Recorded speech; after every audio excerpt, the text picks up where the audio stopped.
Good morning అందరికీ. స్వాగతం నా ఛానల్కి. చూడండి, ఈరోజు మనకి పోషన్ ట్రాకర్ అప్డేట్ వర్షన్ వచ్చింది కదా. గత 3-4 రోజుల నుంచి అప్డేట్ వర్షన్లో పనిచేస్తున్నాం మనము. ఇంకేంటంటే మనం వేరే అడిషనల్ వర్క్స్లో కూడా పనిచేస్తున్నాము. అప్పుడు మీరు లొకేషన్లో లేకుండా ఉండొచ్చు. మన అంగన్వాడీ సెంటర్ ఏ లొకేషన్ అయితే మనము ఆన్లైన్లో ఫీడ్ చేసామో ఆ లొకేషన్లో మాత్రమే ఉంటే మీకు ఒక అంటే ఇక్కడ ఉన్న ఈ రీజన్స్ రావు. ఇప్పుడు లొకేషన్‌లో నేను వేరే వాళ్ళ మొబైల్ సెంటర్ లాగిన్ అయినా కాబట్టి నాకు ఇక్కడ ఏమని కనిపిస్తుంది, Anganwadi centre daily tracker open చేస్తే you are away from your Anganwadi centre, please select a reason for being away. అంటే నీవు నీ అంగన్వాడీ సెంటర్కి దూరంలో ఉన్నావు, దానికి సంబంధించి ఏ రీజన్తో ఉన్నావు అని చెప్పి అడుగుతున్నారు. అప్పుడు ఇక్కడ ఓపెన్ చేస్తే మనకు 4 రీజన్స్ వచ్చినాయి. I am on leave, I am on official duty, I am on additional charge, network unavailable at the anganwadi centre. మనం లీవ్లో ఉన్నా మనం అంగన్వాడీ మొబైల్ మన దగ్గర ఉంటుంది కాబట్టి అంగన్వాడీ సెంటర్కి దూరం ఉంటాము. అఫీషియల్ డ్యూటీ అంటే మనకి ఇప్పుడు వేసిండ్రు కదా, ఇందిరమ్మ డ్యూటీలు వేసిండ్రు కదా, ఇందిరమ్మ ఇళ్ళ సర్వే డ్యూటీలు, దానిలో మనం అఫీషియల్ డ్యూటీ, బిఎల్ఓ డ్యూటీ అయినా కానీ అఫీషియల్ డ్యూటీ, ఇంకా వేరే ఏ డ్యూటీ అయినా కానీ అఫీషియల్ డ్యూటీ కింద మనం ఎంటర్ చేసుకోవాలి. తర్వాత ఐఎమ్ అడిషనల్ ఛార్జ్ అంటే మనం ఆ సెంటర్ నుంచి వేరే సెంటర్కి ఏదైనా అడిషనల్ ఛార్జ్ ఇస్తే అప్పుడు మనకి ఇన్ఛార్జ్ ఇచ్చింటారు కదా వేరే సెంటరు, అప్పుడు అడిషనల్ ఛార్జ్. తర్వాత నెట్వర్క్ అన్అవైలబుల్ అంటే మన అంగన్వాడీ సెంటర్లకి నెట్వర్క్ ఏమన్నా లేకపోతే వేరే దగ్గరకు వచ్చి నెట్వర్క్ ఉన్న లొకేషన్లో వేస్తాం కాబట్టి అది network unavailable at the anganwadi centre. ఈ ఆప్షన్స్ ఎంటర్ చేయాలి. నాకు తెలిసి నెట్వర్క్ లేని అంగన్వాడీ సెంటర్లు అయితే చాలా తక్కువ ఉన్నాయి. 90% నెట్వర్క్ ఉన్న అంగన్వాడీ సెంటర్లే ఉంటాయి. ఇది వేసేటప్పుడు మాత్రం జాగ్రత్త వహించండి. ఏంటంటే ఒకవేళ ఆ నెట్వర్క్ రాకపోతే మీ మొబైల్లో ఉన్న ఎయిర్టెల్ కానీ జియో కానీ అక్కడ రాకపోతే ఈ ఆప్షన్ క్లిక్ చేయండి. చాలా మటుకు ఈ పైన 3 ఆప్షన్లు యూస్ చేసుకోండి. తర్వాత ఏదో ఒకటి మీరు ఇప్పుడు అఫీషియల్ డ్యూటీలో ఉన్నారు కాబట్టి ఐఎమ్ అన్ అఫీషియల్ డ్యూటీ అని పెట్టండి. ఇక్కడ ఓపెన్ చేయండి centre. Once anganwadi centre is set to open you cannot change it అని ఉంది కదా. ఓకే, ఓపెన్ ఎట్లా చేస్తాం కాబట్టి ఓపెన్. తర్వాత చిల్డ్రన్ గ్రూప్ ఫోటో అడుగుతుంది. ఒకవేళ చిల్డ్రన్ గ్రూప్ ఫోటో ఓపెన్ చేయగానే ఇట్లా కనిపిస్తుంది చూడండి, ఇన్సూర్ ఇమేజ్ అని చెప్తుంది. ఇక్కడ ఓపెన్ చేస్తే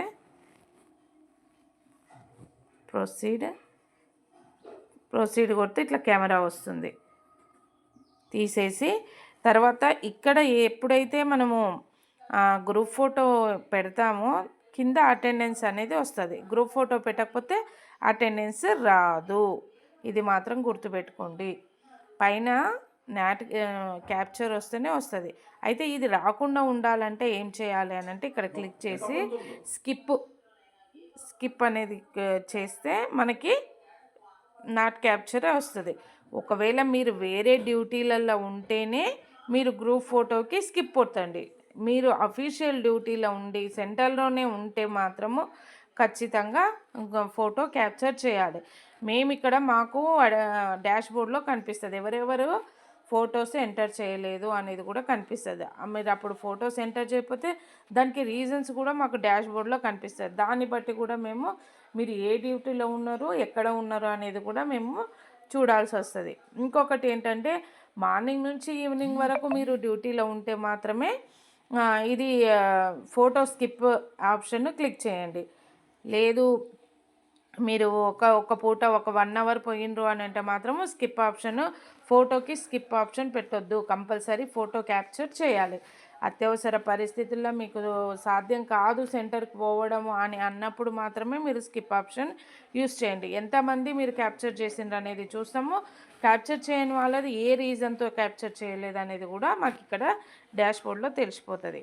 తర్వాత ఇక్కడ స్కిప్ ఆప్షన్ క్లిక్ చేసిన తర్వాత అటెండెన్స్ మార్నింగ్ స్నాక్స్ అని ఉంది కదా, ఈ అటెండెన్స్ మార్నింగ్ స్నాక్స్ దగ్గర ఇప్పుడు ఎనేబుల్ అయ్యింది చూడండి.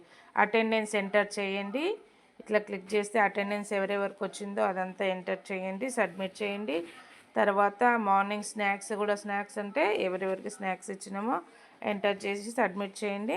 తర్వాత టీహెచ్ఆర్ ఈరోజు ఎంతమందికి టీహెచ్ఆర్ ఇచ్చినాం, 6 to 3 పిల్లలు ఆ పిల్లలకి ఇక్కడ క్లిక్ చేస్తే టీహెచ్ఆర్ మన చాలా తక్కువ మంది ఎంటర్ చేస్తున్నారు. ఒకవేళ మీరు ఇక్కడ అటెండెన్స్ ఇట్లా ఆ పిల్లలకి వేస్తే ఇక టీహెచ్ఆర్ దాంట్లో రాదు, అది కూడా గుర్తుపెట్టుకోండి. పైన దాంట్లో అటెండెన్స్ లేస్తే టీహెచ్ఆర్ దాంట్లో కనిపించదు. ఇక్కడ ఓపెన్ చేస్తే చూడండి, పిల్లలకి టీహెచ్ఆర్ ఏ పిల్లలకు మాత్రం ఇక్కడ టీహెచ్ఆర్ కనిపిస్తుంది. మిగతా వాళ్ళకంతా టీహెచ్ఆర్ చూడండి డిజబుల్డ్ అయ్యి ఉంది, మొత్తం కనిపించట్లేదు, బ్లాక్ అయిపోయి ఉంది. వీళ్ళకి ఏంటంటే హాట్ కుక్డ్ మీల్ అంటే వీళ్ళు మన సెంటర్కి వస్తున్నట్టు ఇక్కడ ఎంటర్ చేసిండ్రు కాబట్టి ఇట్లా కనిపిస్తుంది. టీహెచ్ఆర్ పిల్లలకి ఇక్కడ టీహెచ్ఆర్ అనేది కనిపిస్తుంది. ఇక్కడ ఓపెన్ చేసి టీహెచ్ఆర్ ఓపెన్ ప్రొసీడ్, తర్వాత కన్ఫర్మ్ అండ్ ప్రొసీడ్ అని క్లిక్ చేస్తే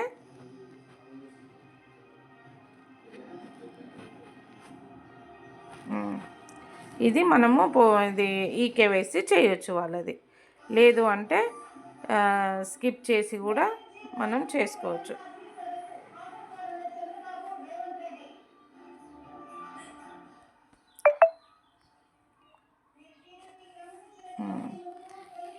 ఇలా టీహెచ్ఆర్ మాత్రం తప్పనిసరిగా ఎంటర్ చేయండి. చాలా తక్కువ పర్సెంటేజ్ మనకి కనిపిస్తుంది. ఎన్ఎస్టీఎస్లో మాత్రం టీహెచ్ఆర్ 95% ఇచ్చినట్టుంది, కానీ పోషన్ ట్రాకర్లో చాలా 20-30% మాత్రమే కనిపిస్తుంది. దాన్ని ఒక్కసారి చూసుకోండి. ఎప్పటికప్పుడు ఏ రోజైతే టీహెచ్ఆర్ తీసుకుంటారో ఆ రోజు టీహెచ్ఆర్ ఎంటర్ చేసేయండి, కంప్లీట్ అయిపోతుంది. తర్వాత యాక్టివిటీ,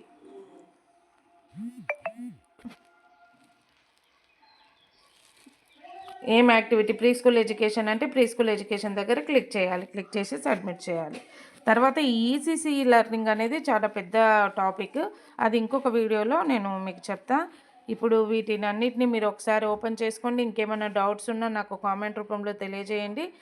నా ఛానల్ని సబ్స్క్రైబ్ చేసుకోండి. మరిన్ని వీడియోలు కావాలంటే లైక్ చేయండి, షేర్ చేయండి.